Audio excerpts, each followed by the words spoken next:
Official YouTube channel کو subscribe کریں اور بیل آئیکن کلک کریں۔ نحمدہ ونصلی ونسلم علی سیدنا و مولانا محمد رسولہ النبی الامین المکین الحنین الکریم الرؤوف الرحیم، اما بعد، فاعوذ باللہ من الشیطان الرجیم، بسم اللہ الرحمن الرحیم۔ قل اطیعوا اللہ والرسول فإن تولوا فإن اللہ لا يحب الکافرین۔ صدق اللہ مولانا العظیم۔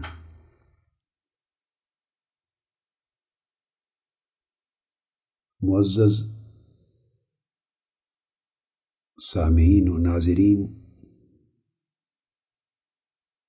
الحمدللہ تعالی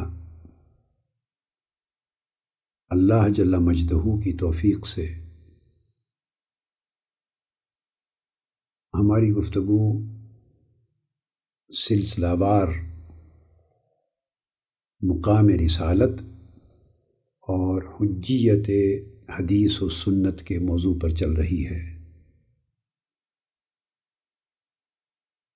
اور قرآن مجید کی روشنی میں ہم پچھلی چند نشستوں سے اس امر کا جائزہ لے رہے ہیں کہ اللہ تبارک و تعالی نے حضور علیہ الصلوۃ والسلام کی اطاعت اور اتباع کو وجوب اور فرضیت کے کس درجہ میں اور کس مقام میں بیان فرمایا ہے، اس لیے کہ اطاعت رسول کا وجوب یعنی اطاعت رسول کا واجب ہونا، اطاعت رسول کا فرض ہونا، یہی حقیقت میں حضور علیہ الصلوۃ والسلام کی سنت اور حدیث کی حجیت مطلقہ اور حجیت قطعیہ کا ثبوت ہے۔ آج کی گفتگو کے لیے میں نے سورہ آل عمران کی آیت نمبر 32 کی تلاوت کی ہے، اور یہ ان پچھلی آیات پر جو ہم گفتگو کرتے چلے آ رہے ہیں اسی گفتگو کا تسلسل ہے۔ میری مراد اور میرا اشارہ ان آیات کریمہ کی طرف ہے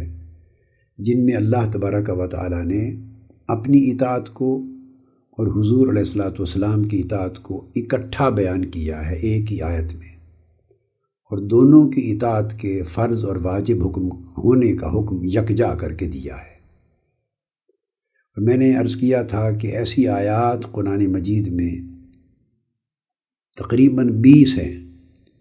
جن میں اللہ تبارک و تعالی نے اپنی اور اپنے حبیب مکرم حضور نبی اکرم صلی اللہ تعالی علیہ وآلہ وسلم کی اطاعت کو اکٹھا ایک ہی مقام پر بیان کیا ہے اور ان کے فرض و واجب ہونے کا حکم دیا ہے۔ اور اس کے علاوہ 22 آیات کریمہ ایسی ہیں جن میں اللہ تبارک و تعالی نے صرف حضور نبی اکرم صلی اللہ علیہ وآلہ وسلم کی اطاعت کا امر دیا ہے، اور اس میں ظاہری الفاظ کے ساتھ صراحتاً اللہ تعالیٰ نے اپنی اطاعت کا ذکر نہیں کیا، صرف حضور علیہ الصلوۃ والسلام کی اطاعت کرنے کا حکم صادر فرمایا ہے۔ اور میں نے اس امر کی وضاحت کر دی کہ حضور علیہ الصلوۃ والسلام کی اطاعت کے حکم میں ہی اللہ تبارک و تعالیٰ کی اطاعت از خود شامل ہے۔ تو گویا 20 آیتیں ایسی ہیں جن میں اطاعت الہی اور اطاعت رسول دونوں کا ذکر آیا ہے اکٹھا، اور 22 آیتیں قرآن مجید میں ایسی ہیں جس میں صرف اطاعت رسول کا حکم ہے، اور اللہ تبارک و تعالیٰ نے اس مقام پر اپنی اطاعت کا الگ سے ذکر ہی نہیں کیا۔ اس بات کو کلیریفائی کرنے کے لیے اور اس نقطے پر اور عقیدے کے اس پہلو پر ایمفسائز کرنے کے لیے کہ یہ بات بغیر کسی ابہام کے، بغیر کسی ایمبیگویٹی کے، بغیر کسی کنفیوژن کے، بغیر کسی التباس کے، بغیر کسی ڈاؤٹ کے، شک و شبہ کے لوگوں کے ذہنوں میں جاگزیں ہو جائے اور اظہر من الشمس ہو جائے کہ اطاعت رسول ہی اطاعت الہی ہے۔ اس لیے جب وہ اطاعت رسول کا حکم دے دیتا ہے تو کئی مقامات پر اپنی اطاعت کا الگ سے ذکر کرنا ضروری ہی نہیں سمجھتا، کیونکہ اللہ کی اطاعت از خود اطاعت رسول میں شامل ہوتی۔ تو اس سلسلے کی آیات پر ہماری گفتگو جاری ہے، اور آج میں نے اسی ضمن میں یا اسی تسلسل میں یہ سورہ آل عمران کی آیت نمبر 32 کی تلاوت کی۔ اس میں اللہ تبارک و تعالیٰ نے حکم دیا، قل، اے حبیب مکرم صلی اللہ علیہ وآلہ وسلم آپ فرما دیجئے، حکم دے دیجئے، اطیعوا اللہ والرسول، کہ اللہ اور رسول کی اطاعت کیا کرو، فَإِن تَوَلَّوْا فَإِنَّ اللَّهَ لَا يُحِبُّ الْكَافِرِينَ، اور پھر اگر تم روگردانی کرو گے، اب یہاں ایک خاص نقطہ توجہ طلب ہے، فَإِن تَوَلَّوْا کہہ کر یہ بیان اس سے آگے یہ بیان نہیں کیا کہ کس کی اطاعت سے روگردانی کرو گے۔ صاف ظاہر ہے کہ فَإِن تَوَلَّوْا سے قبل اللہ اور رسول کی اطاعت کا اکٹھا ذکر آ چکا ہے۔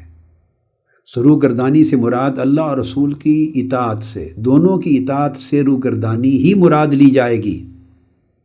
مگر ایک بڑا عجیب نقطہ ہے جو میں اس آیت کریمہ کی تفسیر میں آگے واضح کروں گا،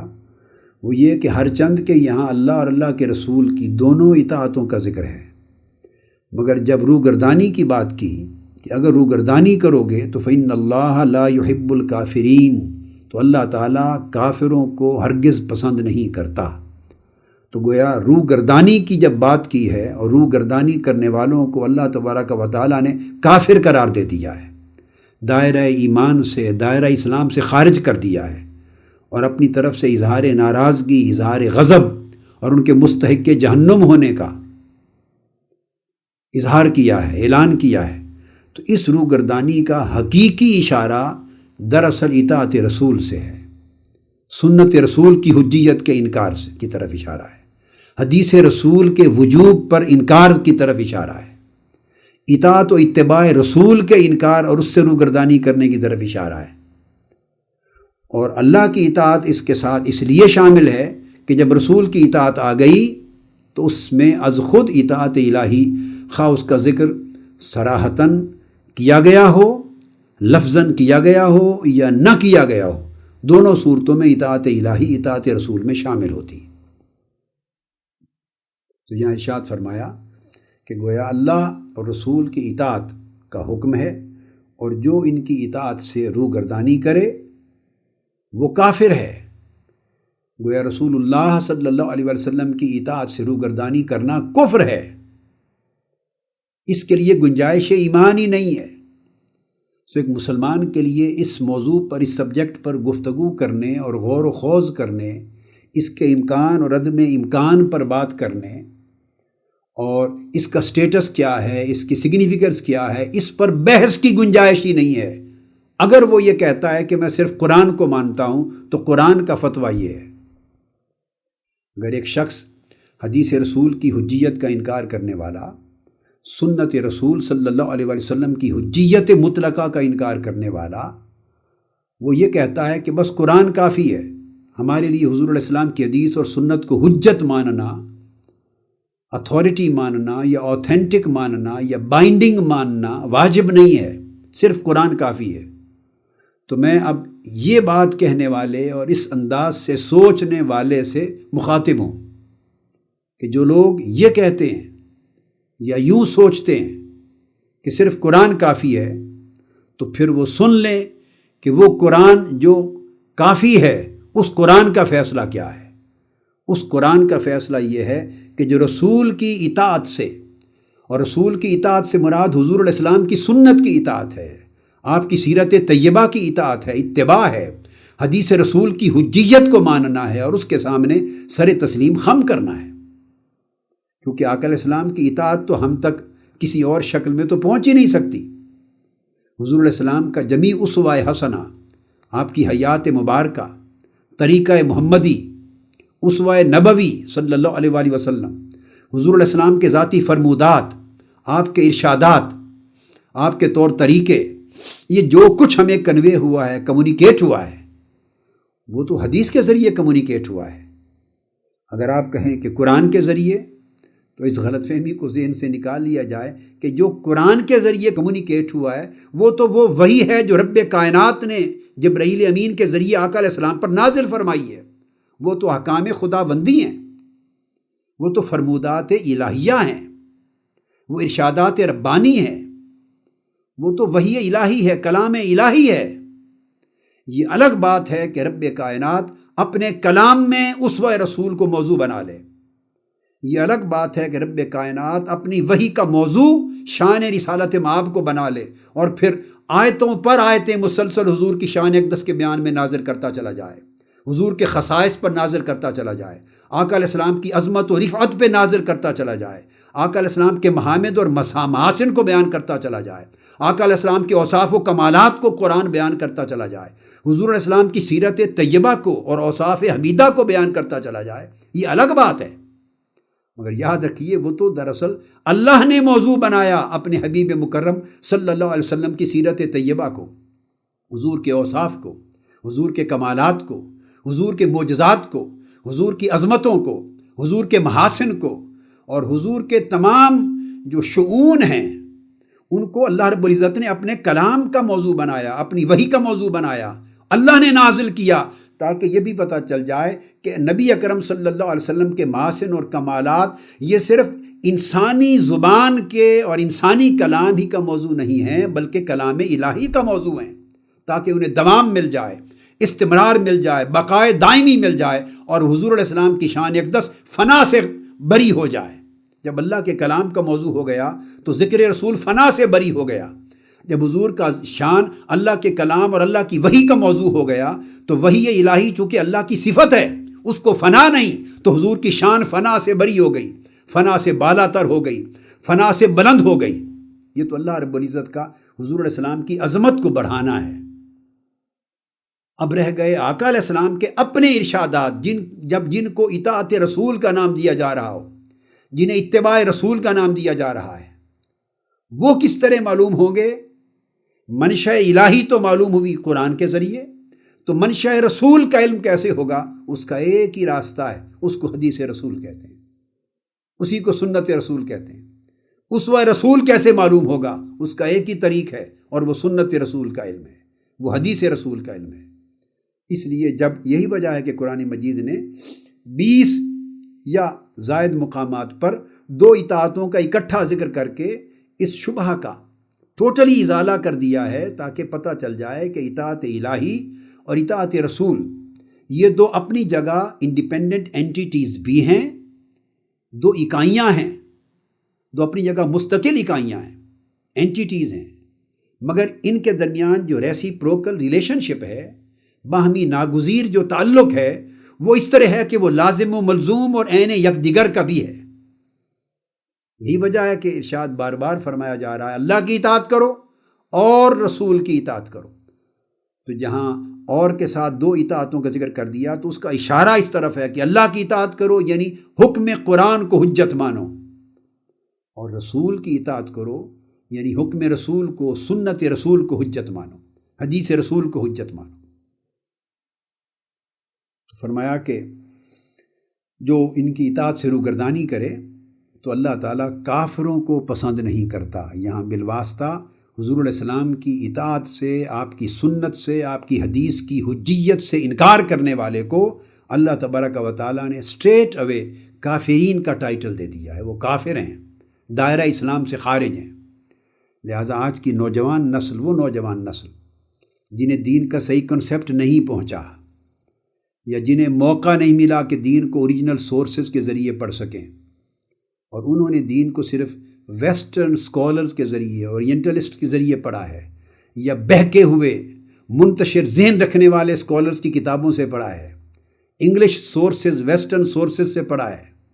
اور اسلام کے اصل امیج کو اپنی اصل سرچشمے کے ذریعے سمجھنے کی ان کے پاس ایکسیس نہیں تھی، ایبیلٹی نہیں تھی زبان کی وجہ سے، یا وہ علوم اور وہ سائنسز نہیں پڑھ سکے، پرٹیکولرلی وہ متوجہ ہوں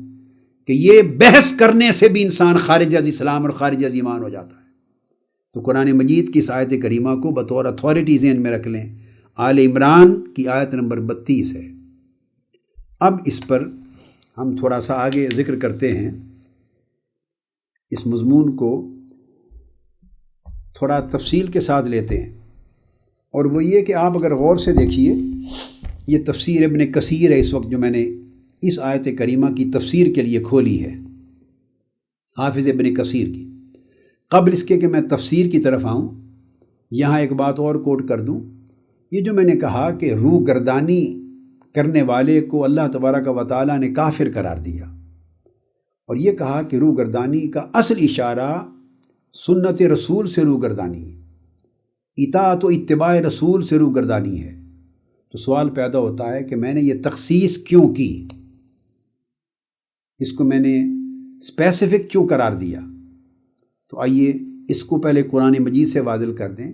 کہ یہ دو آیتیں ہیں دراصل جو اکٹھی آئی ہیں۔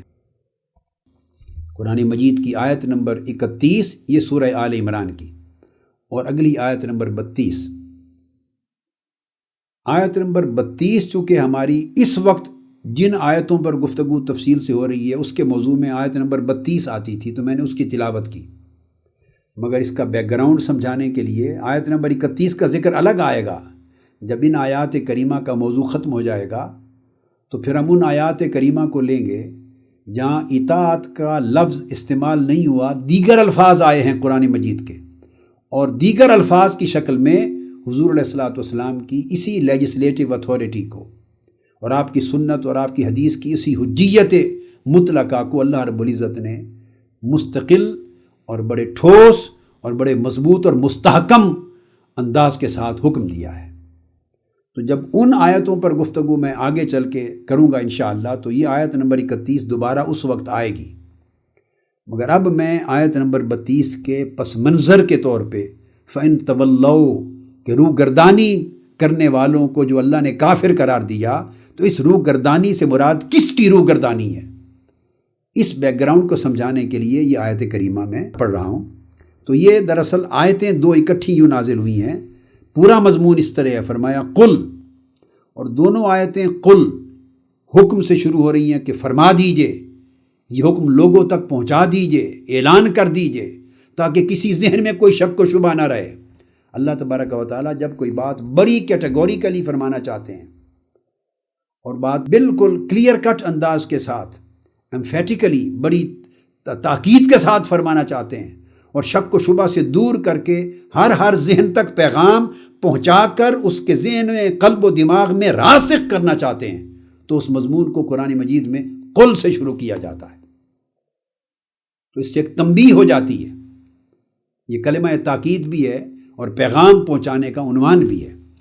تو دونوں آیتیں قل سے، فرمایا فرما دیجئے، میرا یہ حکم لوگوں تک پہنچا دیجئے، کیا ان کنتم تحبون اللہ فاتبعونی یحببکم اللہ ویغفر لکم ذنوبکم واللہ غفور الرحیم۔ شاد فرمایا اے میرے حبیب مکرم صلی اللہ علیہ وسلم، فرما دیں اے لوگو، اگر تم اللہ سے محبت کرنا چاہتے ہو اور اللہ سے محبت کرتے ہو، اللہ سے محبت کا دم بھرتے ہو، اللہ سے محبت کرنے کا دعویٰ کرتے ہو، تو پھر کیا کرو؟ فاتبعونی، تو میرے محبوب انہیں فرما دیں کہ پھر میری اتباع کرو۔ اگر تم محبت الہی کا دعویٰ کرتے ہو اور محبت الہی کا دم بھرتے ہو تو پھر اتباع محمدی کرو، اتباع رسول کرو صلی اللہ علیہ وسلم، تاکہ تم محبت الہی کے دعویٰ میں سچے ثابت ہو سکو، تاکہ تمہارا دعویٰ محبت الہی کا درست قرار پا سکے۔ تو گویا اللہ تبارک و تعالیٰ نے اپنی محبت کو مشروط کر دیا اتباع رسول کے ساتھ، اپنی محبت کے دعوے داروں کو ان کے دعوے کی صداقت کا بتا دیا کہ تمہارے دعوے کی صداقت کا انحصار اتباع رسول پر ہے۔ محبت الہی کا انحصار اتباع رسول پر ہے۔ وَيَغْفِرْ لَكُمْ ذُنُوبَكُمْ، پھر اگر تم میری، اے میرے حبیب یہ بتا دو ان کو اپنی نسبت کہ اگر میری اتباع کرو گے تو تمہارا محبت الہی کا دعویٰ بھی سچا ہو جائے گا۔ اور صرف یہی نہیں، تم نے دعویٰ کیا تھا اللہ کا محب ہونے کا، ان کنتم تحبون اللہ، تم نے دعویٰ کیا تھا کہ ہم اللہ سے محبت کرتے ہیں۔ سو اگر تم اپنی دعوی محبت الہی کو درست ثابت کرنے کے لیے اور سچا بنانے کے لیے میری اتباع کی شرط پوری کرو گے، میری سنت اور میری حدیث اور میرا اسوہ، میرے فرمودات، میرا طرز حیات، میرا طریقہ، میرا منہاج، میرا طرز بودباش، میرے احکام اگر انہیں اپنے اوپر واجب کر لو گے اور میری سنت کو واجب سمجھ کے اپنے لیے حجت بنا لو گے، اوڑھنا بچھونا بناؤ گے، اور میری حدیث اور ہر حکم کو واجب سمجھو گے اور پیروی کرو گے، میری پیروی کرو گے، تو اس کے نتیجے کیا ہوں گے؟ اس کے نتائج میں پہلا نتیجہ تو یہ ہوگا کہ تمہارا دعوی محبت الہی قبول کر لیا جائے گا، ایک بات۔ دوسرا نتیجہ کیا ہوگا؟ یحببکم اللہ، تم نکلے تھے اللہ کا محب بننے، تم چاہتے تھے کہ اللہ کے محب بن جاؤ، اللہ سے محبت کرنے والے بن جاؤ، مگر اس محبت الہی کے ثبوت میں اور اس کی سچائی کے لیے جب تم نے اتباع رسول اختیار کر لی، آقا علیہ السلام کی محبت میں آ گئے، حضور کی غلامی میں آ گئے، حضور کی اتباع میں آ گئے، حضور کی تابعداری میں آ گئے، حضور کی سنت اور حدیث اور اسوہ کی حجیت کے تابع ہو گئے، تو نتیجہ کیا ہوگا کہ اللہ پھر تمہیں صرف اپنا محب ہی نہیں اپنا محبوب بنا لے گا۔ تو اتباع رسول کا ثمر یہ ہوتا ہے کہ اتباع رسول کی حجیت کو مان کر اسے اپنی زندگی میں نافذ کر لینے والا اللہ کا محب ہی نہیں رہتا، بلکہ اتباع رسول کے تصدق اور توسل سے اللہ کا محبوب بن جاتا ہے۔ تو تم چاہتے تھے کہ تم اللہ سے محبت کرو، اللہ نے کہا پھر مجھ سے محبت کرنی ہے تو میرے محبوب سے محبت کر کے ان کی اتباع میں آ جاؤ۔ تو جب تم میرے محبوب کے متبع بن جاؤ گے تو پھر محب تو کیا درجہ ہے، میرا محب ہونا کیا ہے، چھوڑو اسے، میں تمہیں اپنا محبوب بنا لوں گا، خود میں تم سے محبت شروع کر دوں گا۔ یہ دوسرا ثمر۔ پھر اس کا تیسرا نتیجہ ہے وَيَغْفِرْ لَكُمْ ذُنُوبَكُمْ، اور پھر میں تمہارے گناہوں کو بھی معاف کر دوں گا۔ تو گویا قرآن مجید کی نص بتا رہی ہے کہ محبت و اتباع رسول کے صدقے سے گناہ بھی معاف ہو جاتے ہیں۔ گویا یہ توبہ کا کام بھی کرتی ہے حضور علیہ السلام کی محبت، حضور علیہ السلام کی اتباع، آقا علیہ السلام کی حدیث اور سنت کی حجیت کو مان کر عملاً زندگی میں اسے نافذ کر لینا، آقا علیہ السلام کی غلامی، عملی غلامی، یہ گویا اللہ کی محبیت کا فیض بھی دیتی ہے، اللہ کی محبوبیت کے درجے پر بھی پہنچاتی ہے، اور بندے کو مغفور بھی بناتی ہے، یعنی اللہ کی مغفرت کا حقدار بھی ٹھہراتی۔ واللہ غفور الرحیم، اللہ بڑا بخشنے والا اور بڑا رحم فرمانے والا ہے، اور خاص اللہ کی رحمتوں کی عنایت بھی ہوتی۔ اب چونکہ پہلی آیت میں اشارہ یہ تھا کہ جو اللہ رب العزت سے محبت کا دعویٰ کرتے ہیں ان کو اللہ کا حکم دیا گیا، پہنچایا گیا کہ میری محبت کا دعویٰ تب سچا ہوگا اگر تم میرے رسول کی اتباع کرو گے۔ تو گویا اللہ تبارک و تعالیٰ نے پہلی آیت میں پوری کنسنٹریشن کر دی صرف اتباع رسول پر، اس کو نیوکلیس ٹھہرا دیا، اس کو مرکزی حیثیت دے دی۔ اب پہلی آیت کے مضمون کی مرکزیت اتباع رسول ہے، چونکہ جو اتباع رسول سے ماقبل جس کا ذکر ہوا ہے اللہ سے محبت کرنے کا دعویٰ، اس کو بھی مشروط کر دیا اتباع رسول سے، اور جو چیزیں اتباع رسول کے بعد جن کا ذکر ہوا ہے وہ بھی اسی اتباع رسول کا نتیجہ بنا دیا۔ تو جو ماقبل تھا اتباع رسول سے جس کا ذکر، اس کے لیے شرط بنا لیا اتباع رسول کو کہ اتباع رسول کیے بغیر تم اللہ سے محبت ہی نہیں کر سکتے، اور پھر جو چیزیں اتباع رسول کے حکم کے بعد آئی ہیں ما بعد، وہ ساری اتباع رسول کا ثمرات اور نتیجہ بن گئی، ثمر اور نتیجہ بن گئی۔ تو حضور علیہ السلام کی اتباع یعنی آپ کی سنت کی پیروی، آپ کی سنت کی حجیت، حدیث کی حجیت، اور آپ کے اسوہ مبارکہ کی پیروی اور سیرت طیبہ کی پیروی، چونکہ یہ مرکزی حیثیت ہے اس آیت کی، اور اسی کے اوپر تمام احکام کا انحصار ہے۔ محبت الہی کا انحصار بھی اتباع رسول کی قبولیت پر ہے، اور محبوبیت الہیہ کا انحصار بھی اتباع رسول پر ہے، اور آخرت کی مغفرت کا انحصار بھی اتباع رسول پر ہے۔ تو چونکہ مین ایمفیسس سارا اس آیت کریمہ میں صرف حضور علیہ السلام کی سنت کی حجیت پر ہے، اسوہ رسول کی اتباع پر ہے، اور سیرت محمدی صلی اللہ علیہ وسلم کی اتباع پر ہے، چونکہ یہ مین نقطہ تھا، اس لیے اب اگلی آیت میں فرمایا قل اطیعوا اللہ والرسول۔ اب پہلی آیت کا مضمون یہ تھا کہ اگر تم اللہ سے محبت کا دعویٰ کرتے ہو اور اللہ سے محبت کرنا چاہتے ہو تو فاتبعونی، پھر حضور علیہ السلام نے فرمایا امر الہی سے کہ پھر میری اتباع کرو، تبھی تمہیں جا کر خدا کی محبت بھی ملے گی، محبیت بھی ملے گی، اور محبوبیت بھی ملے گی، اور مغفرت بھی ملے گی۔ چونکہ ایک بڑا مضمون آقا علیہ الصلوۃ والسلام کی اتباع کی اہمیت کا، حضور علیہ السلام کی سنت اور حدیث کی حجیت کا، اور آقا علیہ السلام کی عملی غلامی اور آپ کی تابعداری کی حجیت کا چونکہ مضمون بیان ہو گیا، اس لیے اگلی آیت جو آیت نمبر 32 ہے اس میں فرمایا قل اطیعوا اللہ والرسول، اللہ اور اس کے رسول کی اطاعت کرو۔ اطاعت کہتے ہیں حکم ماننا۔ اب یہاں ایک لطیف نقطہ ہے جس کی طرف آپ کی توجہ مبذول کرانا چاہتا ہوں، وہ یہ کہ یہ بات سمجھا کر کہ میری محبت کا اگر تم انعام لینا چاہتے ہو تو وہ تمہیں مل ہی نہیں سکتا جب تک میرے محبوب کی اتباع نہ کرو، اور سنت و اسوہ محمدی کی پیروی نہ کرو صلی اللہ علیہ وآلہ وسلم۔ جب یہ بات سمجھا دی تو یہ حکم ہو گیا اللہ کا حکم ہے کہ میرے محبوب کی اتباع کرو، اس کے بغیر نہ میرے محب بن سکو گے نہ میری بارگاہ میں محبوب بن سکو گے۔ جب یہ حکم دے دیا اب فرمایا قل اطیعوا اللہ، اللہ کی اطاعت کرو، یعنی اللہ کا حکم مانو، والرسول، اور رسول کا۔ اب جو باریک ایک نقطہ یہاں سمجھنے والا ہے وہ قل اطیعوا اللہ والرسول۔ اب اس آیت کریمہ کے شروع میں یہ جو حکم ریپیٹ ہوا، اس کا ریلیونس اپنے ما قبل مضمون کے ساتھ کیا ہے، اس کا کنیکشن کیا ہے، ریلیونس کیا ہے، وہ بڑی بات لطیف ہے سمجھنے والی۔ تو میں نے عرض کیا کہ اطاعت کہتے ہیں حکم ماننا، تو جب کہا قل اطیعوا اللہ، فرما دو اب اللہ کا حکم مانو، چونکہ یہ آیت معاً پہلے حکم کے بعد آئی ہے، متصلاً دونوں آیتیں اس کے صلے کے اس کے نتیجے کے طور پہ آئی ہیں۔ تو چونکہ پہلی آیت میں اللہ کا حکم تھا فاتبعونی، میرے محبوب کی اتباع کرو، تو گویا یہاں جب آیا لفظ قل اطیعوا اللہ، کہہ دو کہ اللہ کی اطاعت کرو، اللہ کا حکم مانو، تو یہاں اللہ کی اطاعت کرنے کا مطلب ہی رسول کی اتباع کرنا ہے۔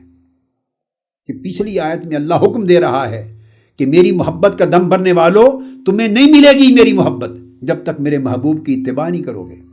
اور میرے محبوب کی اتباع سے ہی تمہیں میری محبت کی راہ بھی ملتی ہے اور میری بارگاہ سے مغفرت کا انعام بھی ملے گا۔ تو یہ حکم جو اوپر آگے آتا فاتبعونی کہ میرے محبوب کی اتباع کرو، یہ اللہ کا حکم تھا۔ اب دراصل اس حکم کی طرف اشارہ کیا جا رہا ہے، قل اطیعوا اللہ، کہہ دو اللہ کرنے والوں، اللہ کے حکم کو ماننے کی بات کرنے والوں، اور فقط قرآن کو کافی کہنے والوں، اور صرف اللہ کے حکم کو حجت ماننے والوں، تو پھر سن لو اور سمجھ لو کہ اللہ کا حکم ہے کیا، قرآن کہتا کیا ہے۔ اللہ کے حکم کو کہتے ہو کہ صرف اللہ کا حکم کافی ہے، تو ٹھیک ہے، اللہ کا حکم کافی ہے، تو پھر سنو کہ اللہ کا حکم ہے کیا۔ اللہ کا حکم یہ ہے قل ان کنتم تحبون اللہ فاتبعونی، اگر میری محبت لینا ہے،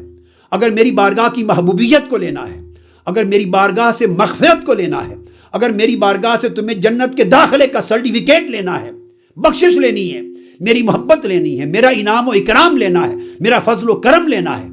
جو کچھ تمہیں میری بارگاہ سے چاہیے تو سن لو۔ مجھ سے تعلق اور علاقہ محبت کا قائم کرنا ہے، بندگی کا قائم کرنا ہے تو سن لو، میرے حکم کو کافی جاننے والو، میرا حکم تو پھر صرف یہ ہے فاتبعونی کہ میرے محبوب کی اتباع کرو۔ اتباع رسول یہ حکم الہی ہے، اور اس حکم الہی کو ماننا یہ اللہ کی اطاعت ہے، یہ اللہ کی اطاعت ہے۔ اور پھر فرمایا والرسول، تو قل اطیعوا اللہ تو ہو گیا اس پچھلی پوری آیت کریمہ کے مضمون کا نچوڑ کہ فرما دو اللہ کے حکم کو مانو۔ کون سا حکم؟ ابھی جو تم سن رہے ہو، ابھی سن چکے ہو کہ خدا کی محبت لینے کے لیے اس کے محبوب کی اتباع کرو، اس حکم کو مانو۔ اور والرسول، اس میں اطاعت سے مراد کیا ہوا؟ وہ لا محالہ حضور کی اطاعت سے مراد پھر حضور کا پورا اسوہ مبارکہ آ گیا۔ جو کچھ میرا محبوب فرماتا جائے تم اس کی اتباع اطاعت کرتے چلے جاؤ، جو عمل میرا محبوب کر کے تمہیں دکھاتا جائے اس اسوہ حسنہ کی پیروی کرتے چلے جاؤ۔ یہ معنی ہوا والرسول کا۔ وہ آقا علیہ السلام کی جمیع سنت کا اور جملہ احادیث کا حجیت مطلقہ ہونا انہی دو آیتوں سے اسٹیبلش ہوا۔ یہاں اور 100 سے زائد مقامات ہیں قرآن مجید میں اس مضمون کے، جو مختلف الفاظ کے ساتھ واضح ہوئے، وہ 100 سے زائد مقامات ہیں۔ تو یہ مضمون بڑا لطیف اور نرالا ہے۔ اب یہ چونکہ اشارہ دے دیا گیا اس 2 آیتوں میں کہ سارا مضمون جو مرکزی مضمون ہے دونوں آیتوں کا وہ حضور علیہ السلام کی اتباع ہے، حضور کی سنت کی حجیت ہے، آقا علیہ السلام کی پیروی اور غلامی ہے، چونکہ وہ مرکزی مضمون ہے۔ اس لیے میں عرض کر رہا ہوں کہ فَإِن تَوَلَّوْا، اللہ پاک نے فرمایا کہ پھر اگر تم نے روگردانی کی، کس سے؟ جس بات پہ ابھی زور دیا گیا ہے، رسول کی اتباع سے، چونکہ رسول کی اتباع ہی اللہ کا حکم ہے۔ تو اب روگردانی میں دونوں اطاعتوں کی روگردانی خود بخود آ گئی، اللہ کے حکم سے اور نبی اکرم صلی اللہ علیہ وسلم کی سنت اور آپ کے اسوہ مبارکہ سے، چونکہ حکم الہی بھی سنت رسول اور اسوہ رسول کی اتباع ہے۔ تو پھر تم کافر ہو جاؤ گے اگر تم نے انکار کر دیا، مخالفت کر دی، تو اللہ پاک رد کر دیتا ہے کافروں کو۔ یہ ان 2 آیات کا باہمی ربط اور اس کی تفسیر ہے۔ اب اس پر چند ائمہ تفسیر کو اسٹڈی کرتے ہیں، مگر صرف ان کو ائمہ تفسیر کی خاطر نہیں، دراصل حضور علیہ السلام کی اس کے اوپر احادیث جاننے کے لیے، ان آیات کی جو شرح آقا علیہ السلام نے کی، جو صحابہ کرام نے کی، جو تابعین اعظام نے کی، اس آیت کریمہ کی تفسیر، خود جو تفسیر نبوی، تفسیر صحابہ اور تفسیر تابعین، یہ جاننے کے لیے دراصل تفاسیر کو پڑھا جاتا ہے۔ تو حافظ ابن کثیر بیان کرتے ہیں کہ یہ آیت قل ان کنتم تحبون اللہ فاتبعونی یحببکم اللہ، اس آیت میں سارا زور اس بات پر ہے کہ اللہ تبارک و تعالیٰ نے، اور پھر وہ روایت کرتے ہیں امام حسن بصری رضی اللہ تعالیٰ عنہ سے، دراصل قول امام حسن بصری کا روایت کر رہے ہیں، اور پھر انہوں نے یہاں ذکر نہیں کیا لیکن میں ویسے عرض کر رہا ہوں سامعین کے لیے کہ امام حسن بصری کی یہ روایت، پھر امام ابن جریر طبری نے روایت کی ہے، امام ابن ابی حاتم نے بھی روایت کی، مگر امام ابن جریر طبری نے، اور حافظ ابن کثیر نے بھی، عظیم الشان تابعی امام حسن بصری رضی اللہ تعالیٰ عنہ، اور ان کے علاوہ بھی کئی جلیل القدر تابعین اور تبع تابعین سے یہ مروی۔ وہ فرماتے ہیں کہ بعض لوگوں نے یہ گمان کیا، یہ حافظ ابن کثیر بیان کر رہے ہیں، زعم قوم انہم یحبون اللہ، یہ اب اس آیت کریمہ کی تفسیر ہے ابن کثیر کی۔ بعض لوگوں نے یہ اپنے بزعم خیش یہ خیال ظاہر کیا، یہ بیان کیا اور یہ گمان کر لیا کہ وہ اللہ سے محبت کرتے ہیں، اور معاذ اللہ انہوں نے حضور علیہ السلام کی غلامی کو، آپ کی اتباع کو، آپ کی محبت کو درمیان سے نکال دیا، اور فقط یہ دعویٰ سمجھا کہ اللہ کی محبت کا ہمارا دعویٰ کافی ہے۔ انہوں نے گمان کر لیا کہ غلامی رسول کے بغیر، محبت رسول کے بغیر اور اتباع رسول کے بغیر ہی ہم اللہ کے محب ہیں، اللہ سے محبت کرتے ہیں۔ فَابْتَلَاهُمُ اللَّهُ بِهَذِهِ الْآيَةِ، تو اللہ تعالیٰ نے یہ آیت کریمہ نازل کر کے ان کا امتحان لیا کہ مجھ سے محبت کا دعویٰ کرنے والوں، آؤ میں تمہارے دعوی محبت کا ٹیسٹ لیتا ہوں، ایگزام لیتا ہوں، امتحان لیتا ہوں کہ کیا تم میری محبت کے دعوے میں سچے ہو یا جھوٹے ہو۔ تو پھر اللہ رب العزت نے یہ پس منظر اور شان نزول ہے اس آیت کریمہ کا، تو اللہ تعالیٰ نے یہ آیت نازل کی کہ جو مجھ سے محبت کا دعویٰ کرتے ہیں انہیں چاہیے کہ میرے رسول کی اتباع کریں، کہ اتباع رسول کے بغیر میری محبت کا کوئی دعویٰ نہیں ہو سکتا۔ تو پھر اللہ رب العزت نے یہ آیت کریمہ نازل کی۔ اب اس میں پھر حافظ ابن کثیر آگے چل کے بیان کرتے ہیں کہ یہ حضور علیہ السلام کی اتباع کو واجب اور فرض قرار دے کر اللہ تبارک و تعالیٰ نے جواباً یہ فرمایا، اور یہاں بعض علماء کے قول کو نقل کر کے فرماتے ہیں کہ محب ہونا کیا مقام ہے؟ فرمایا اصل مقام تو محبوب ہونا ہے۔ لیس الشان ان تحب انما الشان ان تحب، فرمایا محب ہونا کیا بات ہے، اصل درجہ تو پھر محبوب ہو جانا ہے۔ اگر تم اللہ کا محب بننا چاہتے ہو تو حضور علیہ السلام کی اتباع کو لازم کر لو، تو اتباع رسول کے تصدق اور توسل سے اللہ تمہیں اپنا محب ہی نہیں بلکہ محبوب بنا لے گا۔ یہ حافظ ابن کثیر نے کوٹ کیا، اور کوٹ کر کے آگے بیان کرتے ہیں کہ یہ سارے ثمرات اور نتائج کہ اللہ کا محب بھی بن جاؤ گے، اس سے بڑھ کر اعظم درجہ اور اس سے ارفع و اعلیٰ درجہ یہ کہ اللہ کے محبوب بھی بن جاؤ گے، اور اللہ کی بارگاہ سے تمہیں مغفرت اور دخول جنت کا پروانہ بھی مل جائے گا۔ یہ سب کچھ کیوں ہوگا؟ حافظ ابن کثیر کہتے ہیں اے باتباعکم للرسول،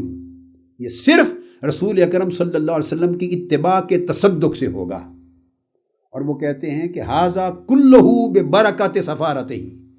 یہ ساری رحمتیں، یہ اللہ کے سارے انعامات، اللہ کے سارے فضل و کرم، یہ سارے ثمرات اور نتائج جو تمہیں مل رہے ہیں، اللہ کی محبیت کی شکل میں، اللہ کی محبوبیت کی شکل میں، اللہ کی مغفرت کی شکل میں، دخول جنت کی شکل میں اور رحمت الہیہ کی شکل میں، یہ سارے انعامات وہ کہتے ہیں کہ یہ ساری برکت ہے آقا علیہ السلام کی سفارت اور رسالت کی، وسیلہ ہے حضور علیہ الصلوۃ والسلام کا۔ اس کے بعد حافظ ابن کثیر آگے بیان کرتے ہیں ثم قال آمرا لکل احد من خاص و عام، پھر ہر خاص و عام کو اللہ تبارک و تعالیٰ نے حکم دیتے ہوئے فرمایا، اگلی آیت قل اطیعوا اللہ والرسول فإن تولوا، تو حضور علیہ الصلوۃ والسلام کی اتباع کو مرکزی حیثیت دے کر کہ یہ سارے انعامات، یہ تمام فیوزات، یہ تمام نتائج اور ثمرات اور یہ تمام برکات صرف آقا علیہ السلام کی رسالت و سفارت کا وسیلہ ہیں اور صدقہ ہیں اور خیرات ہیں، یہ کہہ کر اس کے بعد فرماتے ہیں کہ پھر اللہ تعالیٰ نے حکم دیا ہر خاص و عام کو کہ اللہ اور اس کے رسول کی اطاعت کرو، اور اگر تم نے روگردانی کی، کس سے؟ اے خالفوا عن امرہ، روگردانی کی تو پھر فإن اللہ لا يحب الکافرین، فرماتے فدل علی ان مخالفتہ فی الطریقۃ کفر، کہ پھر طریقہ محمدی کی مخالفت کرنا کفر ہے، اور جو طریقہ محمدی کی مخالفت کی راہ پہ چلتا ہے اللہ اس کو پسند نہیں کرتا، اس کو کافر قرار دیتا ہے۔ وَإِنِ ادَّعَىٰ وَزَعَمَ فِي نَفْسِهِ أَنَّهُ يُحِبُّ اللَّهَ وَيَتَقَرَّبُ إِلَيْهِ، خواہ وہ شخص لاکھ دعویٰ کرتا رہے کہ میں اللہ کا بندہ اور اللہ سے محبت کرنے والا ہوں، اور بزعم خیش یہ لاکھ گمان کرتا رہے کہ میں اللہ کی بندگی کرتا ہوں، اللہ کی توحید پر ہوں اور اللہ سے محبت کرتا ہوں، جو گمان کرے اور اللہ کی قربت میں ہوں، فرمایا نہیں، جب تک حتی یتابع الرسول النبی الامی خاتم الرسل ورسول اللہ الی جمیع ثقلین الجن والانس، جب تک جن و انس اور جمیع ثقلین کے رسول خاتم الرسل نبی امی رسول اللہ کی اتباع اپنے اوپر بندہ لازم نہ کر لے گا، نہ اس کا دعویٰ توحید قبول ہے، نہ محبت الہی کا دعویٰ قبول ہے، نہ قرب الہی کا دعویٰ قبول ہے، نہ اللہ کی بندگی اور اللہ کی اطاعت کا دعویٰ قبول ہے۔ فرمایا یہ سارے دعوے، ان کی صداقت کا انحصار صرف ایک شرط پر ہے، اور وہ غلامی رسول ہے، غلامی رسول ہے۔ اگر یہ ثابت ہے تو پھر محبت الہی کا دعویٰ بھی درست، اطاعت الہی بھی درست، اللہ کی بندگی بھی درست، اللہ کی عبادت بھی درست، اللہ کا تقرب بھی درست۔ اور پھر حافظ ابن کثیر کہتے ہیں وہ رسول جس کی اتباع کو اللہ تبارک و تعالیٰ نے ان تمام نتائج، ثمرات اور برکات کے لیے شرط لازم قرار دے دیا ہے، یہ وہ رسول ہیں الذی لو کان الانبیاء بل المرسلون بل اولو العزم منہم،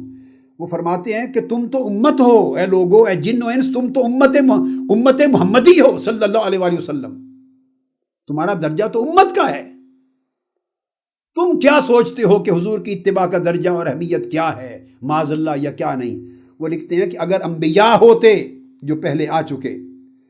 بلکہ رسول ہوتے 313 جو پہلے آ چکے، نوح علیہ السلام سے لے کر سیدنا عیسیٰ علیہ السلام تک، اور انبیاء ہوتے آدم علیہ السلام سے لے کے سیدنا عیسیٰ علیہ السلام تک، بل اولو العزم منہم، بلکہ ان میں سے وہ 5 جو اولو العزم پیغمبر ہیں وہ ہوتے، حضرت نوح، حضرت ابراہیم، حضرت موسیٰ اور حضرت عیسیٰ، اور 5ویں آقا علیہ الصلوۃ والسلام خود۔ تو اگر اولو العزم انبیاء اور رسول بھی ہوتے فی زمانے ہی، حضور علیہ الصلوۃ والسلام کے زمانے میں، تو فرماتے ہیں کہ وہ تمام انبیاء اور رسول ان کے پاس بھی کوئی اور راستہ نہ ہوتا سوائے اتباع مصطفیٰ کے، سوائے پیروی سنت مصطفیٰ کے، سوائے غلامی اسوہ مصطفیٰ کے۔ آقا علیہ السلام کے اسوہ اور آقا علیہ السلام کی سنت کی اتباع کے بغیر انبیاء اور رسول کے لیے بھی اور کوئی راستہ نہ ہوتا۔ والدخول فی طاعتہ، اور ان کے پاس بھی کوئی اور راستہ نہ ہوتا سوائے حضور کی اطاعت میں داخل ہو جانے کے، و اتباع شریعتہ، اور حضور کی شریعت کے تابع ہو جانے کے۔ اس کے بعد وہ حافظ ابن کثیر لکھتے ہیں کہ جیسا کہ آگے تفصیل میں ہم بیان کریں گے اس آیت کریمہ کے تحت جو آل عمران کی آیت نمبر 81 ہے، جس میں اللہ تبارک و تعالیٰ نے ذکر کیا ہے کہ اس نے تمام انبیاء سے حضور علیہ السلام کی نبوت اور رسالت پر ایمان لانے کا عہد لیا تھا۔ وَإِذْ أَخَذَ اللَّهُ مِيثَاقَ النَّبِيِّينَ لَمَا آتَيْتُكُم مِّن كِتَابٍ وَحِكْمَةٍ ثُمَّ جَاءَكُمْ رَسُولٌ مُّصَدِّقٌ لِّمَا مَعَكُمْ لَتُؤْمِنُنَّ بِهِ وَلَتَنصُرُنَّهُ، کہ تم سب کے بعد میرا نبی، میرا رسول آخر الزمان جب تشریف لائیں گے صلی اللہ علیہ وآلہ وسلم، تو مجھ سے وعدہ کرو، اقرار کرو، عہد و میثاق کرو کہ تم سب میرے محبوب پر ایمان لاؤ گے، لَتُؤْمِنُنَّ بِهِ، ان پر ایمان لاؤ گے۔ کہتے ہیں کہ اس کی تفصیل پھر ہم آگے اس مقام پر بیان کریں گے انشاءاللہ۔ تو یہاں ان دو آیات کے تحت اتنا ہی بیان کرنا تھا کہ یہ مقام ہے اس آیت، یعنی اس آیت کریمہ میں اللہ تبارک و تعالیٰ کے اس حکم کا، جس میں اللہ تبارک و تعالیٰ نے حضور علیہ الصلوۃ والسلام کی اتباع کو، یعنی آپ کے اسوہ اور آپ کی سنت کی حجیت کو نہ صرف فرض و واجب قرار دیا ہے، بلکہ اس سے روگردانی، اس کا انکار اور اس کی مخالفت کو عین کفر قرار دیا ہے اللہ تبارک و تعالیٰ۔ یہ بات بڑی سگنیفیکنٹ ہے۔ اب اس کے بعد ہم دیکھتے ہیں امام ابن الجوزی کی تفسیر زاد المسیر، اور میں یہ واضح کر دوں کہ امام ابن الجوزی حافظ ابن کثیر سے بھی پہلے ہوئے ہیں۔ 508 ہجری میں ان کی ولادت اور 597 ہجری میں ان کی وفات ہے۔ وہ بیان کرتے ہیں کہ یہ جو آیت کریمہ ہے، قُلْ إِن كُنتُمْ تُحِبُّونَ اللَّهَ فَاتَّبِعُونِي يُحْبِبْكُمُ اللَّهُ، اس کے 4 شان نزول ہیں۔ ایک تو یہ کہ یہ قریش کے لیے نازل ہوئی، مضمون وہ بھی ان کا وہی ہے، وہ دعویٰ کرتے تھے کہ ہم اللہ کی محبت کرتے ہیں۔ اللہ رب العزت نے یہ آیت نازل کی کہ جب تک طریقہ محمدی کو نہیں اپناؤ گے اور اسے واجب نہیں جانو گے، اللہ کی محبت کا دعویٰ جھوٹ ہے۔ اس کو حضرت ضحاک نے عبداللہ ابن عباس رضی اللہ تعالیٰ عنہ سے روایت کیا۔ کہتے ہیں کہ اس کا شان نزول دوسرا، کل 4 قول ہیں، چاروں کالوں کو اقوال کا جو مرکزی نقطہ وہ ایک ہی ہے۔ طبقات مختلف ہیں کہ کس کے حق میں نازل ہوئی، کس کے حق میں نازل ہوئی، طبقات مختلف ہیں، مگر پیغام اور میسیج ایک ہے۔ دوسرے قول میں کہتے ہیں کہ یہود کے لیے نازل ہوئی، انہوں نے دعویٰ کیا نحن ابناء اللہ و احباؤہ، ہم معاذ اللہ اللہ کے بیٹے ہیں، یعنی اللہ کے مقرب ہیں اور اللہ سے محبت کرنے والے ہیں۔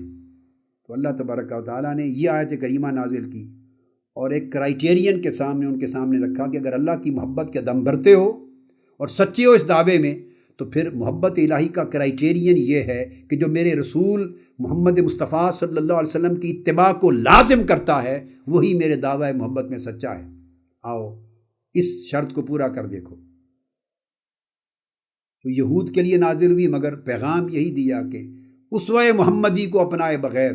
اور فرمان محمدی کو واجب اپنے اوپر کیے بغیر اور طریقہ محمدی کو اپنے اوپر لازم کیے بغیر تم میری محبت کے دعوے میں جھوٹے ہو گئے۔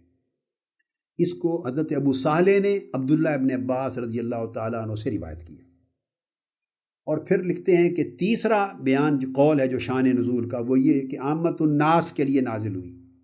آیت چونکہ مدنی ہے تو عامت الناس میں سے بعض لوگوں نے، اور ڈیفینیٹلی ان لوگوں کا اشارہ بھی پھر جن کی جو یہود تھے یا جن کی بیک گراؤنڈ یہود تھی، نازل ہوئی، کہا ان ناسن، بعض لوگوں نے کہا قالوا انا لنحب ربنا حبا شدیدا، بعض لوگوں نے یہ دعویٰ کیا کہ ہم اللہ تعالیٰ سے شدید محبت کرتے ہیں، بڑی محبت کرتے ہیں۔ فَأَحَبَّ اللَّهُ أَن يَجْعَلَ لِحُبِّهِ عَلَمًا، تو اللہ تبارک و تعالیٰ نے چاہا کہ وہ اپنی محبت کے لیے ایک نشانی مقرر کر دے، اپنی محبت کے لیے ایک ایک علامت مقرر کر دے، اپنی محبت کے لیے ایک شرط وضع کر دے کہ پھر جو لوگ یہ دعویٰ کرتے ہیں کہ مجھ سے محبت کرتے ہیں تو ان کو پتہ ہو کہ میری محبت کی علامت محبت رسول اور اتباع رسول ہے۔ جو لوگ دعویٰ کرتے ہیں کہ وہ مجھ سے محبت کرتے ہیں، پھر جان لیں کہ میرے مجھ سے محبت کرنے کی نشانی محبت مصطفیٰ اور اتباع مصطفیٰ ہے،